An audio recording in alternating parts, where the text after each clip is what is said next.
up and welcome to Daytime Talk After Dark. My name is Al Jackson, but that is unimportant.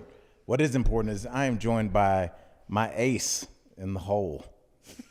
Your muse. My pocket aces in my lapel. My girl.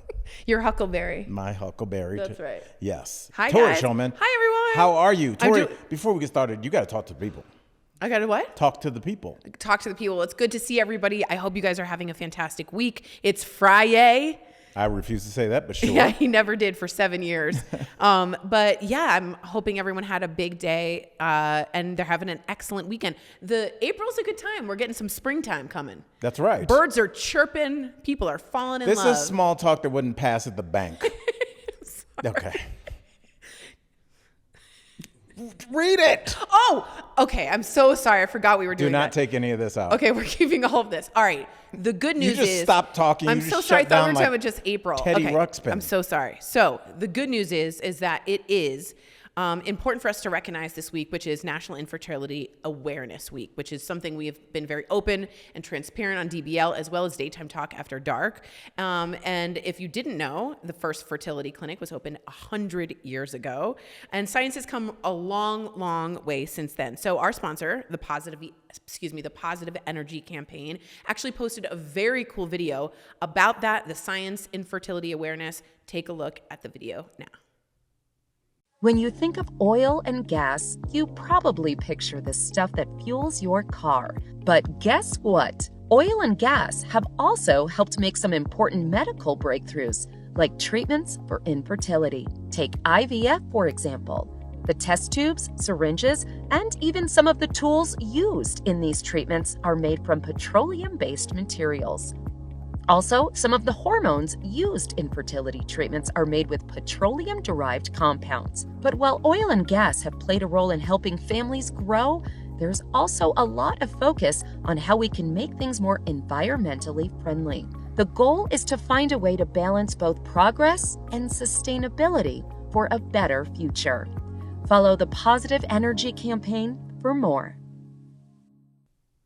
So energy can be complicated, as we all know, and sometimes a bit controversial. So the Positive Energy Campaign is trying to debunk a lot of myths that have come through and teach us the proper way of looking at energy through a lens that is more unbiased. So we want to thank the Positive Energy Campaign for that. Stay in the loop by subscribing to their YouTube channel. Yes, and what a great time to have a great energy sponsor. This is Earth Day week. Yeah. Yeah, so we are kind of reflecting, and I do look at my kids that are fully indoctrinated. I don't want to say indoctrinated, but used to recycling. They grew up with it. Right. So there's none of that pushback, like, I don't know about this. So it has worked, and the younger generations are the result of it. And I do hope that we leave them with a habitable planet. I really do. So I do want to take that positive energy and go the other way. Nice segue, Because we have to talk about Elon Musk and the fact that they released the Q1, quarter one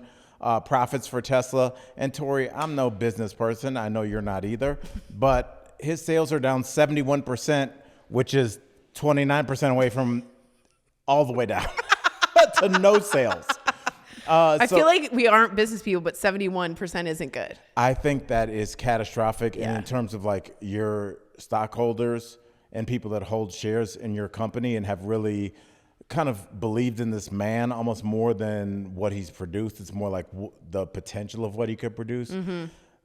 The huge risk with all of this is the fact that once you have a company and you associate it with a political ideology or a movement, when there's backlash against that movement, there's going to be backlash against your company. And Elon was in that weird place because I know there's people like Kid Rock that still are very right wing, but his message, he doesn't have a company. He's his own brand. Mm-hmm. Would you ever risk, even if it was something you were pro, like if it was like you wanted, if you were trying to get funding for women's clinics that also provided abortions, would you ever attach your brand to something like that, knowing that you're going to turn off 45% of the country? No, and it's just so hard to get back. So the loyalty brand and consumerism is like the first thing you learn is so here's a real thing. Chewy, you know Chewy, the dog brand? Yes. When your dog dies, Chewy sends you a bunch of flowers, like a thing of flowers. And that's called like retaining a customer. That's how you have really good, you're never going to buy dog food ever again from another place that sent you flowers when your dog died. You know what I mean? Tesla has imploded itself because Tesla equals Elon. And it's the same thing you said. And at this point, you have to unwrap and untangle so many things that you're not just buying a Tesla anymore. You're buying a right-wing MAGA hat. That's the whole point. So I think Elon regrets it. I think in the latest episodes, he's been seen a bit down from it. You're so far down that you have the president shilling buying Teslas on like the South Lawn for you. Right. It's just a sad, sad thing. And every Tesla I see now has the anti-Elon thing on it. Have you seen that? Like, I have. Yeah, where you have to like set yourself up for it. So I don't know. I don't know how Tesla comes back. They've lost what, 140 billion? And he's still like the richest guy in the world. But you know, someone like Elon, that takes a hit. That takes a really, really big hit. Well, somebody His else product is hated now. It absolutely is. Hated. Absolutely. And somebody else whose, I wouldn't say their product took a hit, but definitely their brand did, was Gail King. She was part of the all-female space mission that was sponsored by Blue Origin. That is Jeff Bezos and his wife or girlfriend or fiance, Lauren Sanchez, was aboard as well. Right. And Katy Perry. God, they look like idiots. There was a real scientist on there, and there were a few, but it was mostly influencers. Yeah. And they sent them into space under the guise or under the auspices of this is for female empowerment, and women will look at this and feel inspired. But Tory, a lot of women looked at it and they felt inspired to grab their phones and send a little hate. It was not well received. Yes. It just was backfired tremendously. Why do you think this was tone deaf? As soon as I saw it, I was like, this is not the move. Yeah. Now, it also came out that several female scientists were kicked out. So like Katy Perry, like rightfully, their right to be an astronaut, they were like, step aside. Katy Perry's here to roar. You know what I mean? Like that sucks if you go to, NASA school and you Yes. Well, I don't think anybody goes to NASA school, but it's engineering. Gail whatever. King seemed to be the lightning rod for a lot of this. Well, she also stood up for it in a very this was transcendent. This was and maybe it was for her, but to us it looked like a bunch of rich people taking the spots of if you're trying to make it for women in STEM and science, don't take their spots when they want to go up in space. Yeah. Well, I mean, for me, and I wonder if you looked at this the same way, it really kind of solidified the disconnect that the ultra wealthy have, where they didn't have one person in their circle to say no. It's like if the week the DBL ended, if Erica threw a lush gala with ice sculptures and she was like, these cost $1,000. They're going to melt in 2 hours. On paper, it's like, oh, you threw this nice gala, but that would be tone deaf to a bunch of people that just lost their jobs. Totally agree. And it showed me with this that the fact that they thought that they were going to inspire young women and then stuck to that message. You see a lot of people were kind of quiet, but Gail King did speak up. She said a lot of people reached out to her and said now they think that they can go to space even if and you know what? Maybe we're being grumpy, and maybe it has helped a lot of young, especially women of color, be interested in space. And maybe we're being totally. But there have been women of color astronauts. True, but this wasn't talked about. We're not talking about them right now. We're talking about Gail King because that's what pop culture is. Yes, there was the black woman. Mae Jemison. Mae Jemison, yeah. Jemison.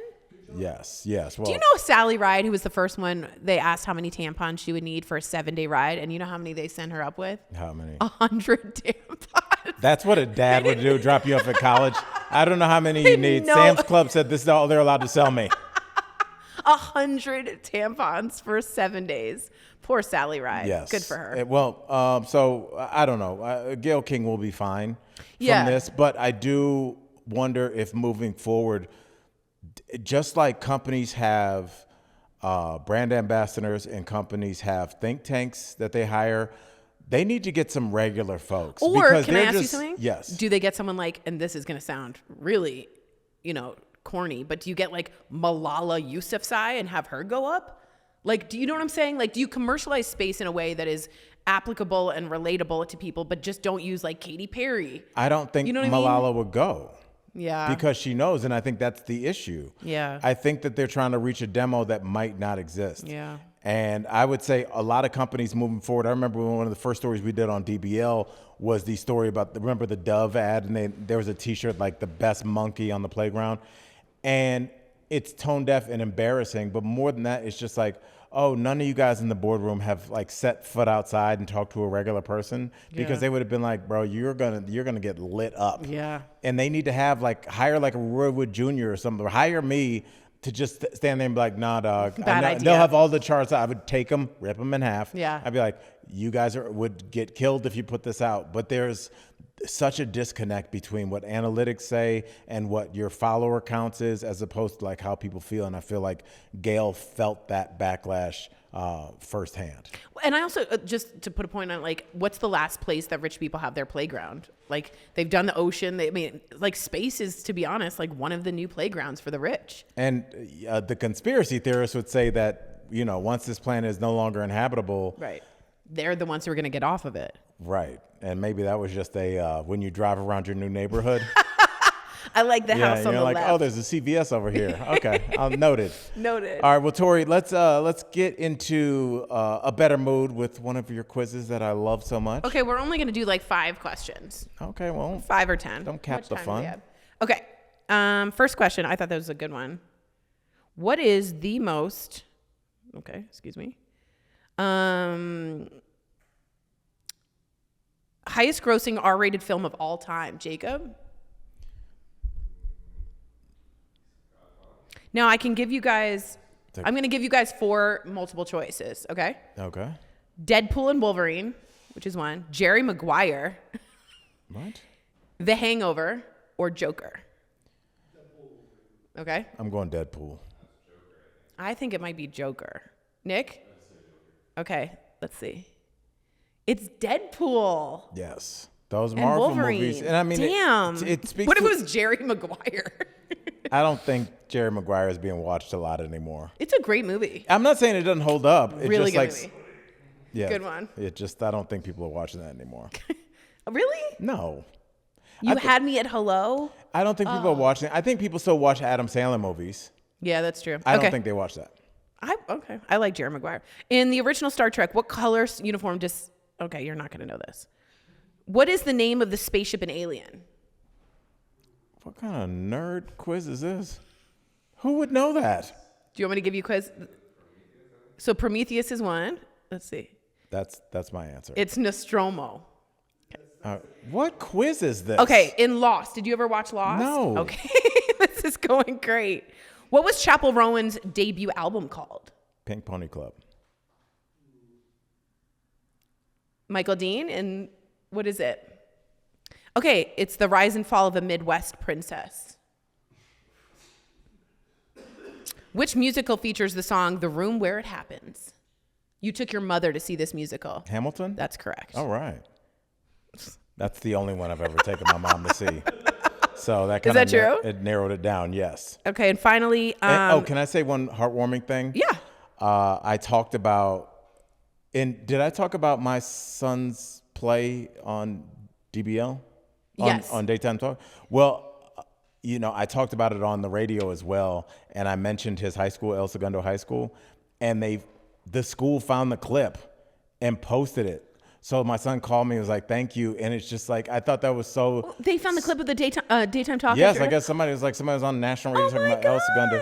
Yes. Oh, on your podcast? Yeah, no, I was doing Bob and Tom Radio. Oh, so you weren't with me at all? No, so Okay. it was a very very special moment. That's amazing. Yeah, Was so he really happy that He you was did really that? he was really happy. He was touched. And I will say this, and I don't want this to be clipped, but I feel like it should be noted. My son was not just in the play. He was a coordinator for a person that had extra needs. Oh, wow. Yeah, and it was very challenging. And I was really proud of him because we see the movie where like you do this kind of wonderful humanitarian thing and it works out well. And it did for my son, but it was a lot of work. Yeah. When people, and you talk about caregivers all the time, whether it's short term or long term, so underrated. Totally. And my ex-wife said something, and I hope our audience takes it with them. She said, that even though it was incredibly difficult, the task that you were able to do, you gave that kid's family a memory that their son was able to be in this play. And so I just think that there's always, in a world where everything is that's highlighted to either be sexy or cause you to be upset, the really cool stuff is the stuff you have to kind of put your ear to the ground to find out. But there's always good stuff going on. It's just like, that doesn't rise to the top of the algorithm. And these are just thoughts that I was having driving an excessive amount on tour. I drove the last night in Omaha, in which there was a tornado while I was on stage. Oh my gosh. Yes. That's really amazing. Did Elijah volunteer for that? He did. I'm so impressed. It was with the him. most. I'm like, I'm so impressed. Whose kid are you? That's because, and you raised him that. First of all, you and Jen raised him that well, but also having Ford in his life, right? Gives him Absolutely. a window into someone who needs a little extra help. And look what they can do once they get the extra boost. Right. That's a beautiful thing. You're raising a beautiful son. He's a beautiful soul. I love Elijah. I do, not to bum. I worry that he's too nice for this world. It's something that. Oh my God, my quiz is dying. I'm putting it away. Did your battery die? No, I'm like, what do you mean? You think he's too trusting? I don't know if this world and this country, as it's presently configured, is designed for compassion. Do you think that maybe you're raising someone who's a compassionate warrior who can bring compassion to this world? I hope so. Yeah. I hope so. Because he's not a pushover. Right. He's just like, that's the great thing, is he's not a pushover. He stands up for himself.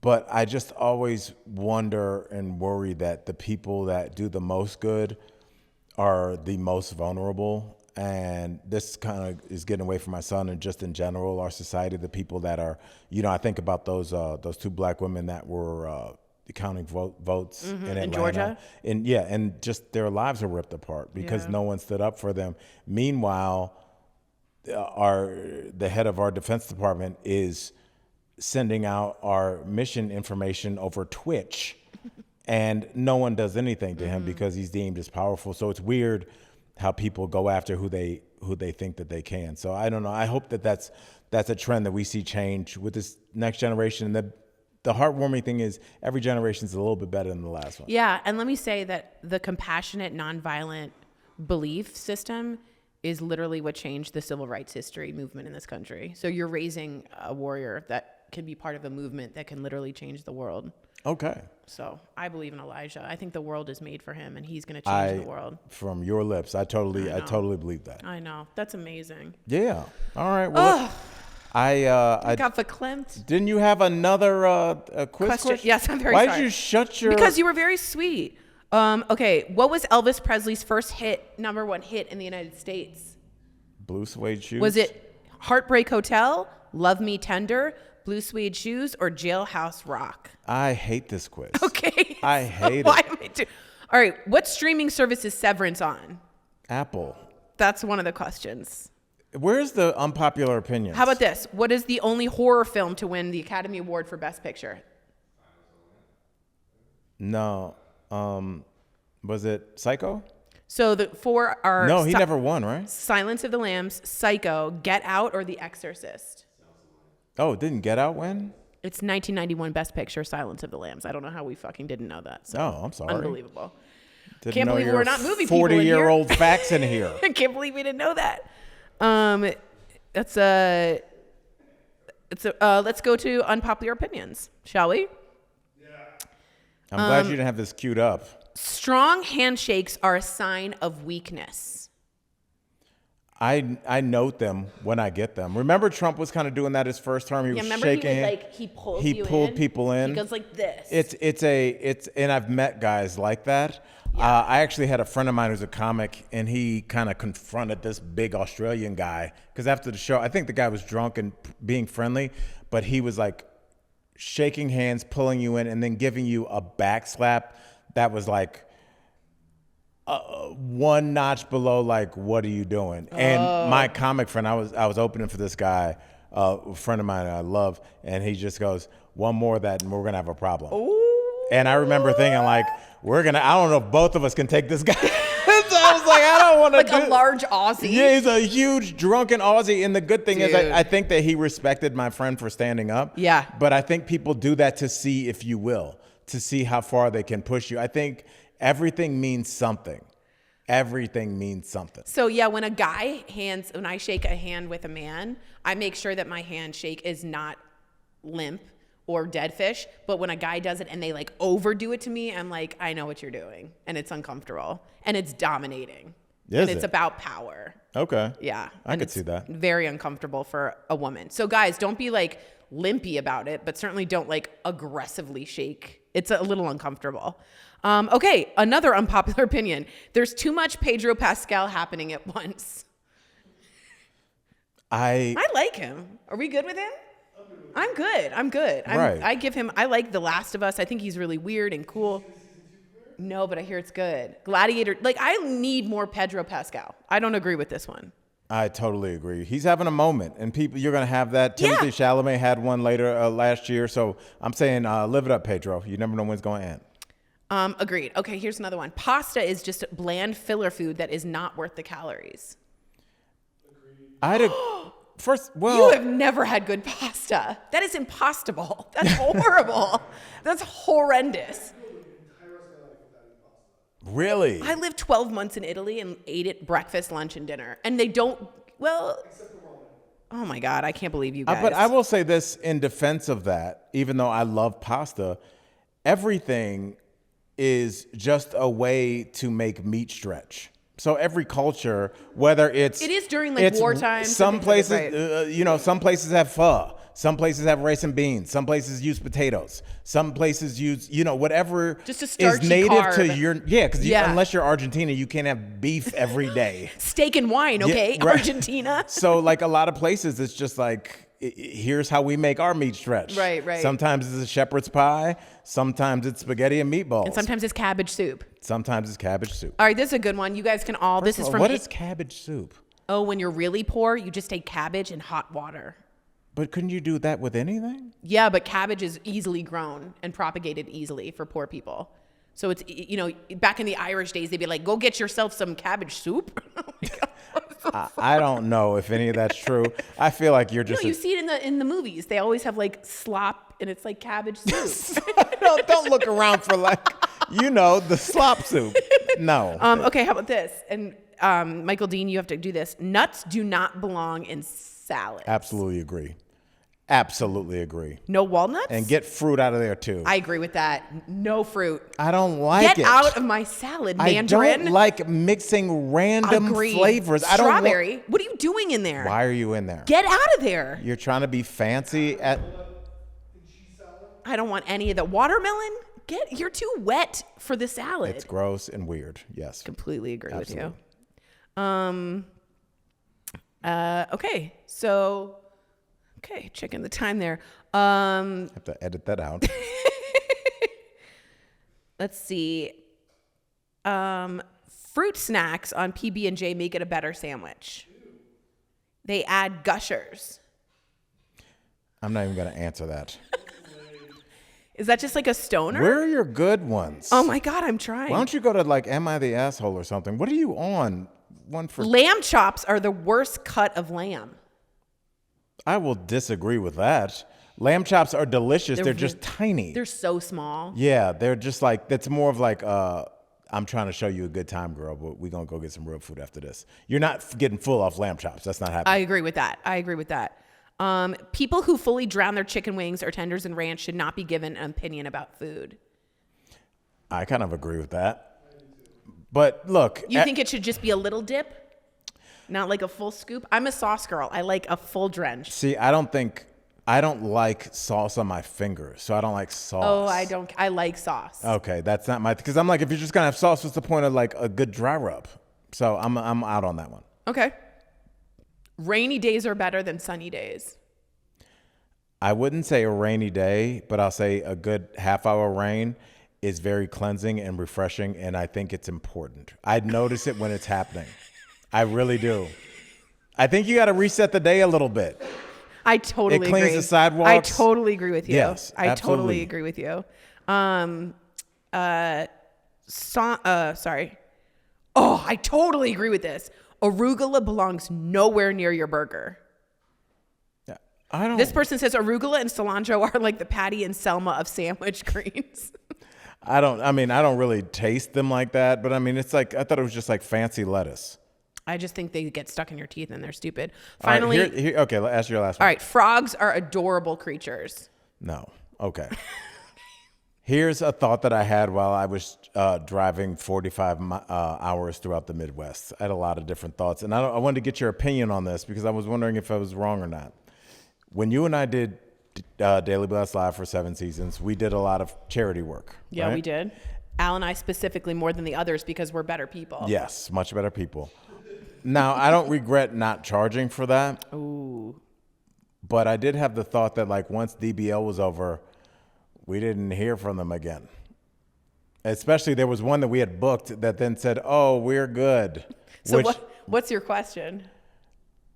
Did we play ourselves by again being too nice? Because everybody else at that event's getting paid. The chick, I can feel your anger. Are you the person that they brought in was like, "Come on, 788, she got paid." You mean the auctioneer? Yes. Yeah. We're giving we're giving ourselves and our personality and our entertainment for free because that's the altruistic part. But how come no one else was being altruistic?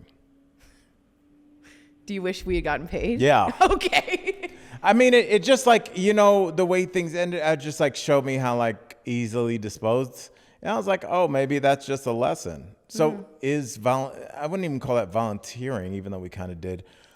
Do you think that that's not a good idea? It depends on your end game, Al. If the end game is cash in your pocket and anger, yeah, and we're resentment, in America. or you want to give of yourself because that's what altruism means. Giving and sacrificing without receiving is the point of charity. So like getting the money would go against that. But everybody else got money. Everyone else can do horrible things. We don't have to be horrible. I didn't say they were doing horrible things. I think they were doing capitalistic things. Well, maybe next time you'll learn your lesson for that. Okay. Well, this brings me to our last segment. Oh, boy. This is what I was thinking about. Just an angry. No. Angry. These are just thoughts I had on the road, and I just want your random opinion. They have no rhyme or reason. Okay. And I put this Did you write them down? I did. Oh, boy. So let's see. Okay. First question for Tory. Okay. Interesting is the worst thing that somebody could say about you or something you did. Because if you made a casserole and I go, it's gross, you'd be like, well, Al's going to say that. If you make a casserole and Nick says, oh, it's good, you're like, well, Nick's nice, he's going to say that. But if I just go, yeah, it was interesting. Interesting isn't great. It's worse than any of them. It's not great. Because you can't explain them away. You'd be like, Al's a hater. Yeah. But if I go, your hairstyle's interesting. Like, it's really... It's not great. Yeah. Because it's not a positive and it's not a negative. One time, the winner of the best like muffin made it on Oprah, and she tasted it, and she went, oh, that's interesting. And the woman like died, and she was like, it needed salt. So yeah, interesting's not great. Okay. Next question. Are butterflies just moths that went to private school? Yes. No, there's a different migration system. Like moths don't, right? Isn't there? Migratory systems are different. And I don't think butterflies are attracted to light in that way. Aren't they in the sunshine all the time? And don't caterpillars, do they get into moths? No. I don't know a lot about moths. You know, I don't love butterflies. I find them like a little discerning. Okay. Or disconcerting, I mean. All right. Next, this is under questions I only ask my smart friends. Oh, thank you. The ferret is the limousine of rats. Why do you do this to me? He would say this right before a commercial. He'd be like, ferrets are the limousine of rats coming up on TVL. I'd be like, what do you want me to do? Because people have them as pets, but they're just huge rats. But if somebody has a ferret, it's considered kind of cosmopolitan. Like, oh, yeah, or like a weasel. Right, yeah. Yeah. Or marmot. Yes. Yeah. Rats. Yeah, I see what you're saying. Yeah, they are. They're like just dressed up rats, I guess. But do you know anyone with a ferret? No. Okay. I don't know. I think you can have them as pets. I think you can. Oh, that's which is so weird. gross. Oh, Tory, all caterpillars turn into either a butterfly or a moth. Oh. I didn't know that. So moths have to be caterpillars first. Right. Okay. Then they go to private school or don't. Okay. Tory, questions I only ask my smart friends. QR codes were the secret winner of COVID. Yeah. No, you want to add one to this? Zoom. Zoom Because came we out all of freaking nowhere. knew Skype, and then it went bye-bye. How did Skype not? They've been waiting. Isn't Skype gone? No, it went bankrupt, I'm pretty sure. But Zoom just took over, like, in one day. I was like, what's Zoom? And then it was, like, everything we used. Okay. Last question. No, yes, Skype is shutting down. Yeah. Oh, all right. Crazy. Yeah. On May 5th, 2025. Wow. Why don't they just do it now? You would think COVID would have lifted that boat, all of those boats. No. And even like GoToMeeting, what happened to them? I don't know. They replaced it with Microsoft Teams. Oh, okay. All right. Last one. Someone messed up at Skype. A restaurant is just a food truck that got its shit together. Yeah. Yeah, it's a brick and mortar. Yeah, food truck. Yeah. So do you feel more comfortable eating at a food truck or a restaurant? It depends Because on food trucks are almost as expensive as restaurants. I totally agree with you. They're like a very expensive, but it depends on, this is going to sound bad, how the food truck looks. Why does Like it sound bad? It just needs to look really, In a white neighborhood? that's going to go Popeye's I need a face. background that's more crate and If barrel. there's like a pastel part to it and it's pink, I'm like more comfortable. But you know, sometimes like a cool, like I would eat, what do you call it? Street meat after a concert at the Hollywood Bowl over a shopping cart. So I'm not like someone that cares that much, but I do prefer when it looks clean. All right. And that's the end of questions I only ask my smart friends. That's Thank cool. You. Yeah, this is what happens when you just drive by yourself for hours That's and really hours. neat. Do these turn into jokes? No, I don't think so. Some of them are really funny, like the just- limousine for rats. They're just random thoughts. Very funny. You could make it a whole segment. Well, thank you. Maybe we'll do that off air. All right. Tory, I guess we'll talk about I that. missed you. I missed you too. I really did. I did too. We should have charged for those gigs. You're mad, aren't you? Yeah, now I am. I can tell. And with that, I know when he's mad. no, it's not even mad. It's just like more like just me thinking like, because I think you and I are just really positive, good people. Yeah. Then we sought that out. We wanted to do that. But I'm always like, at some point, you got to learn the lesson that this is also like business. Yeah, Al and I are not very good at that. Look at Winnie. Yes. Yeah, we're not good at that. We're not very good at that. And you know what? I'd rather be known as someone that sacrifices my time rather than is a greedy little bitch. I disagree. Thank you guys. We appreciate you watching Daytime Talk After Dark. We will see you guys next week. Oot oot.